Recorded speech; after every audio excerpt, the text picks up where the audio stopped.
ঈদকে কেন্দ্র করে তো নিজের জন্য মার্কেট করে ফেলেছেন, কিন্তু দেশের জন্য মার্কেট কে করবে? মানে একটা দেশেরও তো আসলে উপহার প্রয়োজন পড়ে, তাই না? কিন্তু সামনে ঈদ আসতেছে, সবাই যার যার মতো মার্কেট আমরা করে ফেলেছি, কিন্তু দেশের জন্য আসলে মার্কেট কে করবে? আর সেটাই হতে পারে আগামীকালকে ভারত এবং বাংলাদেশের যে ফুটবল ম্যাচ হতে যাচ্ছে, এই ম্যাচে যদি বাংলাদেশ জেতে, তাহলে 2025 সালের রমজানের ঈদের জন্য বাংলাদেশের জন্য সবচেয়ে বড় একটা উপহার হতে যাচ্ছে। এবং এটা খুব একটা কঠিন কিছু না। খুব একটা কঠিন কিছু না বলতে, কয়েকটা পরিসংখ্যান আসছে, এবং এই পরিসংখ্যানগুলোকে আমি অ্যানালাইসিস করে যেটা পেয়েছি, যেটা আমার মনে হচ্ছে বাংলাদেশের জেতার সম্ভাবনা অনেক বেশি, অনেক বেশি। তার আগে আমার পেছনে যেটা দেখতে পাচ্ছেন, আমাদের জামাল ভুঁইয়া আজকে যে ইন্টারভিউটা দিয়েছেন, লাস্ট ইন্টারভিউ, ম্যাচের আগেই আর কোনো ইন্টারভিউ হবে না। এই ইন্টারভিউয়ে জামাল ভুঁইয়া 30 সেকেন্ডের মধ্যে কয়েকটা কথা বলেছেন, এবং এই কথাগুলো আসলে বুকের মধ্যে লাগার মতো।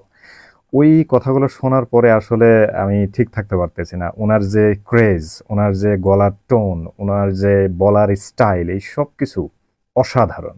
যাই হোক, আমি প্রথমেই বলি যে বাংলাদেশের ভারতের বিরুদ্ধে এই ম্যাচটা জেতার সম্ভাবনা কেন এত বেশি। মূলত 3-4টা রিজন আছে। তার মধ্যে প্রথম রিজন হচ্ছে মেন্টালি। মেন্টালি রিজন হচ্ছে, এই রিজনটা আমি জামাল ভুঁইয়ার ওইখান থেকে পেয়েছি, যে মেন্টালি রিজনটা আমি এজন্য সিলেক্ট করলাম যে খেলাটা হচ্ছে ইন্ডিয়ার বিপক্ষে, আর কোনো দলের বিপক্ষে না। এটা যদি মালদ্বীপের বিপক্ষে হইতো, এটা যদি মালয়েশিয়ার বিপক্ষে হইতো, তাহলে এত ক্রেজ, এত গ্রেপ থাকতো না। কিন্তু যেহেতু ইন্ডিয়ার বিপক্ষে হচ্ছে, এইটা আমাদের প্লেয়ারদের মেন্টালি আরো অনেক ক্রেজি করে রাখবে। ঠিক আছে? এই মেন্টালের যে ব্যাপারটা, এটার মধ্যে আরো অনেকগুলো কারণ আছে। অনেকগুলো কারণ বলতে, ইন্ডিয়ার সঙ্গে এটা আমাদের শুধুমাত্র ফুটবলের যুদ্ধ হতে যাচ্ছে না। মানে এটা জাস্ট একটা খেলার মধ্যে নাই। এটা আপনি পলিটিক্যালি বলেন, লজিক্যালি বলেন, অর্থনৈতিক বলেন, সব দিক দিয়ে তারা আমাদের অপোনেন্ট। এবং এই অপোনেন্টটা যখন এনিমিতে পরিণত হয়ে যাবে, অলরেডি দে আর এনিমি। মানে স্বাভাবিক কোনো অপোনেন্ট আমরা পাচ্ছি না। আগামীকালকের খেলাটা স্বাভাবিক কোনো অপোনেন্টের সাথে না, সরাসরি ইটস লুক লাইক এনিমি। এবং আমাদের হামজা, সরি, জামাল ভুঁইয়ার কণ্ঠে যেই গ্রেপটা আসছে, এইটা ওইরকমই কিছু ইশারা ইঙ্গিত দিচ্ছে। তো মেন্টালি যে ব্যাপারটা, যে আমরা অন্য কোনো দলের সঙ্গে খেলতে যাচ্ছি না, ইন্ডিয়ার বিপক্ষে খেলতে যাচ্ছি। ইন্ডিয়ার সাথে আমাদের যেই ব্যাপার স্যাপারগুলো আছে, বছরের পর বছর ধরে যেই দ্বৈরাথ্যগুলো আছে, এটা আমাদের প্লেয়ারদের মাথায় আছে। এটা অলরেডি জামাল ভুঁইয়া প্রমাণ করে দিয়েছেন এবং প্রকাশও করে দিয়েছেন। তো ক্যাপ্টেন যদি এই ধরনের কথা বলে, আচ্ছা, এটা গেল মেন্টালি। আরেকটা রিজন আছে, সেটা হলো আপনার আচরণগত ব্যাপার। আচরণগত ব্যাপার বলতে, বাংলাদেশ ফুটবল টিম যখন ইন্ডিয়ার মাটিতে পা রেখেছে, মানে কলকাতা, তারপরে তো শিলংয়ে গেল, কলকাতাতে ইন্ডিয়ার মাটিতে পা টাচ করার পর থেকে এখন পর্যন্ত, স্টিল নাও, এখন পর্যন্ত যে ধরনের হ্যারাসমেন্ট করতেছে, চলমান আছে। এবং খেলার আগ মুহূর্ত পর্যন্ত, ইভেন বাংলাদেশ টিম বিজয়ী হয়ে বাংলাদেশে ব্যাক করার আগ মুহূর্ত পর্যন্ত এই হ্যারাসমেন্টের শিকার হতে হবে বাংলাদেশের প্লেয়ারদের। এটা আপনি লিখে রাখেন, তারা ছাড়বে না। মানে তারা শুরু থেকে যা করতেছে। তো এই যে আচরণগত ব্যাপার শুরু থেকেই ইন্ডিয়া করে আসতেছে, এইটা আমাদের প্লেয়াররা তো সবসময় দেখতেছে, তাই না? মানে খাবার দাবারের ব্যবস্থা বলেন, স্টেডিয়ামের হঠাৎ করে লাইট অফ, তারপরে কোন মাঠে আমরা খেলবো এটার কোনো ঠিক ঠিকানা নাই, প্লেয়াররা যখন গেল তারপরে কোন হোটেলে থাকবে, রুমের কোনো ডিস্ট্রিবিউশন ঠিক নাই। এই যে সবকিছু আচরণগত ব্যাপার ইন্ডিয়া যেগুলো করতেছে, যে হ্যাবিটগুলো তারা দেখাইছে, এটা আমাদের প্লেয়ারদের মাথার মধ্যে আছে। হ্যাঁ। তো এই আচরণগত ব্যাপার থেকে একটা ক্রেজিনেস তৈরি হবে, একটা জিদ তৈরি হবে, জিদ তৈরি হয়েও গেছে অলরেডি। এবং এইটাকে কেন্দ্র করে যত টেলিভিশন চ্যানেল আছে, এটাকে যে প্রকাশ করা, বর্ণনা করা, এইটা একটা বড় ধরনের কারণ বলে আমার মনে হচ্ছে। যে আচরণগত একটা ব্যাপার খেলার মাঠে, প্লেয়ারদের মাথায় কিন্তু এই জিনিসগুলো কাজ করবে। অপোনেন্ট যদি নর্মাল অপোনেন্ট হয়, if you are opponent just a normal person, then okay, আমরা হারি জিতি তেমন একটা ব্যাপার না। যেমন মালয়েশিয়া বা মালদ্বীপ বা শ্রীলঙ্কা, এদের সাথে আমাদের এরকম একটা ক্রেজিনেস থাকতো না। But if your opponent it's look like enemy, তাইলে কিন্তু প্রবলেম। তো আমাদের প্লেয়াররা আসলে ইন্ডিয়াকে অপোনেন্ট হিসেবে ট্রিট করতেছে না, এনিমি হিসেবে ট্রিট করতেছে। আচ্ছা, 3 নাম্বার যে রিজনটা যেটা আমি মনে করতেছি সেটা হচ্ছে আমাদের ভূতপূর্বে যতগুলো ইন্ডিয়ার বিপক্ষে ফুটবল ম্যাচ হয়েছে এইটার একটা পরিসংখ্যান। লাস্ট সাফ ফুটবল চ্যাম্পিয়নশিপ হওয়ার পরে আমরা ইন্ডিয়ার বিপক্ষে খুব একটা সফলভাবে দেখাইতে পারি নাই, ওইভাবে জিততেও পারি নাই, মানে সবগুলো ম্যাচই আমরা ড্র করছি, জিতি নাই। তারা ম্যাক্সিমাম ম্যাচ জিতছে, বাট অনেকগুলো ম্যাচ ড্র হয়েছে। হ্যাঁ, আমরা এখন পর্যন্ত জিততে পারি নাই। তো যে পরিসংখ্যানটা আছে যে আমরা একদম টানা হারি নাই, আমাদের অনেকগুলো ম্যাচ ড্র আছে। লাস্টের যে ম্যাচগুলো হয়েছে এটাতে, লাস্ট ম্যাচ আমাদের ইন্ডিয়ার বিপক্ষে সেটাতে কিন্তু ড্র আছে। তো তারা কিন্তু জিততে পারে নাই। ঠিক আছে? তো পরিসংখ্যান যেটা বলতেছে তারা যে একদম আহামরি কোনো প্লেয়ার, যেমন অস্ট্রেলিয়া আমাদের বিপক্ষে খেললো, তো অস্ট্রেলিয়া বাংলাদেশের সঙ্গে ইজিলি জিতে গেছে বিকজ তারা বিগ টিম, বড় টিম। তো সাবকন্টিনেন্টাল এরিয়ার মধ্যে ইন্ডিয়া খুব একটা বড় দল না, এটার প্রমাণ হচ্ছে লাস্ট পরিসংখ্যানে ড্র হয়েছে ম্যাচ। তারা এত বড় দল হইলে তারা 3টা 4টা গোল দিয়ে ফেলতো, আমরা হয়তো বা 0 থাকতাম অথবা টেনে টুনে একটা দিতে পারতাম। এরকম আহামরি কোনো পরিসংখ্যান নাই। সুতরাং তারা আমাদের থেকে এত বেশি বা এত বড় কোনো রিজন নাই যে তারা জিততে পারবে। ওকে, 4 নাম্বার যে রিজনটা সেটা হচ্ছে, আপনারা সবাই জানেন, অলরেডি গেস করতে পারতেছেন, হামজা চৌধুরী।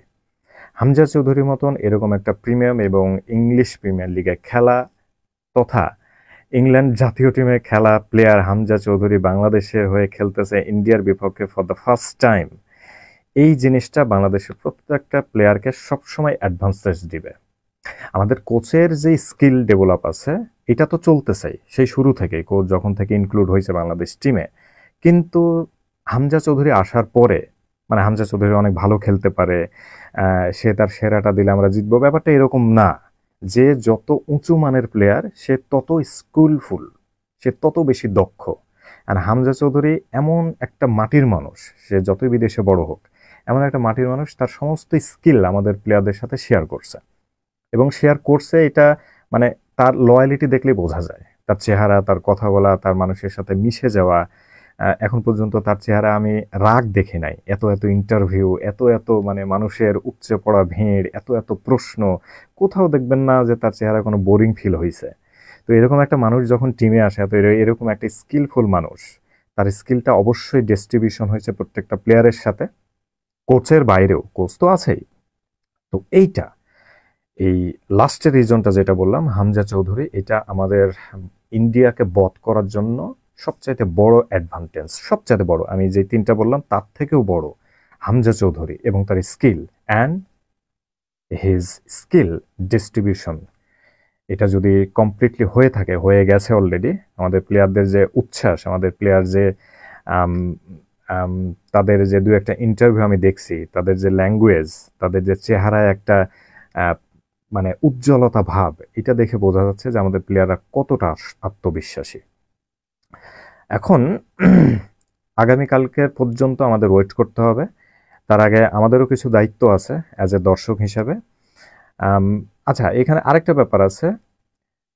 আমরা একটা জিনিস শুধু পাচ্ছি না, একটা জিনিস, ওই জিনিসটা যদি আমরা পাইতাম, ওই জিনিসটা যদি আমরা পাইতাম তাহলে 100% পূর্ণ হয়ে যেত, মানে 16 করা পূর্ণ হয়ে যেত। ম্যাচটা আমরা অলমোস্ট বলতে পারতাম যে জিতে যাব, আর সেটা হচ্ছে হোম অ্যাডভান্টেজ। এই খেলাটা যদি বাংলাদেশে হইতো তাহলে বাংলাদেশে যে দর্শক, উপচে পড়া দর্শক থাকতো, একদম পুরো মাঠ গরম থাকতো, এই জিনিসটা আসলে হচ্ছে না। ঠিক আছে, ইন্ডিয়ার মাটিতে খেলা, এবং আপনি শিওর থাকেন ডেফিনেটলি ইন্ডিয়াতে বাংলাদেশি দর্শকদের ঢুকতে দেবে না। ওরা মানে যত বড় ধরনের ম্যাশিং লাগানোর দরকার পড়ে ম্যাশিং লাগাবে, কিন্তু বাংলাদেশের দর্শকদের তারা ঢুকতে দেবে না। হ্যাঁ, মিডিয়া কভার করার জন্য তাদের দেশের দর্শকদেরই আসলে স্টেডিয়ামে কিছু অংশ ঢুকাবে এবং বাংলাদেশের পতাকা হাতে ধরাই দিয়ে তোমরা বলবে যে তোমরা একটু চিল্লাও। হ্যাঁ, দর্শকরা কিন্তু আসলে ওই ইন্ডিয়ারই থাকবে, বাংলাদেশি দর্শক ঢুকতে দেবে না। কারণ প্লেয়ারদের সাথে এরকম ন্যূনতম, নগণ্যতম, একদম থার্ড ক্লাস আচরণ যে টিম, যে দেশ করতে পারে, আপনি কিভাবে বিশ্বাস করেন যে বাংলাদেশি দর্শক অ্যালাউ করবে? কারণ দর্শক হচ্ছে খেলার প্রাণ, এটা ওরা খুব ভালো করে জানে। তো এই অ্যাডভান্টেজ থেকে আমরা অনেক পিছনে থাকবো। খেলাটা যদি বাংলাদেশে হতো অথবা অন্য কোনো দেশে হতো, ওইখানেও কিন্তু প্রচুর পরিমাণে বাঙালি আছে এবং বাংলাদেশ থেকেও দর্শক যাইতো বিকজ অব হামজা চৌধুরী। এবং বাংলাদেশের ফুটবল যে নতুনভাবে আসা জাগাচ্ছে হামজা চৌধুরীর হাত ধরে, এইটা নতুনভাবে সূচনা তৈরি করবে ইন্ডিয়াকে যদি আমরা কালকে হারাতে পারি। ডেফিনেটলি, মানে আমি বলতেছি যে বাংলাদেশ আসলে ক্রিকেটের দেশ না, কাগজে কলমে মানুষের মনে প্রাণে কিন্তু ফুটবলের দেশ বাংলাদেশ। কিন্তু ফিফার এতগুলো সদস্য হওয়ার কারণে বাংলাদেশ আসলে চান্স পাচ্ছে না। ক্রিকেট চান্স পাইছে, এর কারণ হচ্ছে ক্রিকেটের দল কম। তো তোমার রোল কত? ২। ঠিক আছে? তো তোমার ক্লাসের স্টুডেন্ট কতজন? ৩ জন। তো ব্যাপারটা হয়ে গেছে আমাদের ক্রিকেটের জন্য এরকম। ১৪০-৫০ বা ১৯০টা দেশ যদি ক্রিকেট খেলতো তাহলে বাংলাদেশের অবস্থান কোথায় থাকতো তাহলে বুঝে নেন। যাই হোক, আগামীকাল পর্যন্ত আমাদের ওয়েট করতে হবে এবং আমাদের যেটা দায়িত্ব, আমাদের যেটা কাজ, দোয়া করতে হবে, সাপোর্ট করতে হবে। সোশ্যাল প্ল্যাটফর্ম যেখানে আছে সেখানে তাদের সাপোর্ট করে যেতে হবে, মনে মনে দোয়া করতে হবে যে টিম কম্বিনেশন সাজানো হয়েছে এই টিম কম্বিনেশন থেকে কেউ যাতে ঝরে না পড়ে। প্র্যাকটিস আগামীকালকে সকালেও হবে, বিকেলে তারা রেস্ট নিয়ে সন্ধ্যার সময় মাঠে নামবে। তার আগ মুহূর্ত পর্যন্ত যাতে কোনো ধরনের দুর্ঘটনা না ঘটে বাংলাদেশ প্লেয়ারদের সাথে, চাই সেটা ফিজিক্যালি হোক আর অন্য কোনো any types of offensive reason. তো দেখা হচ্ছে পরবর্তী ভিডিওতে। আপাতত এই পর্যন্তই। ভালো থাকবেন সবাই।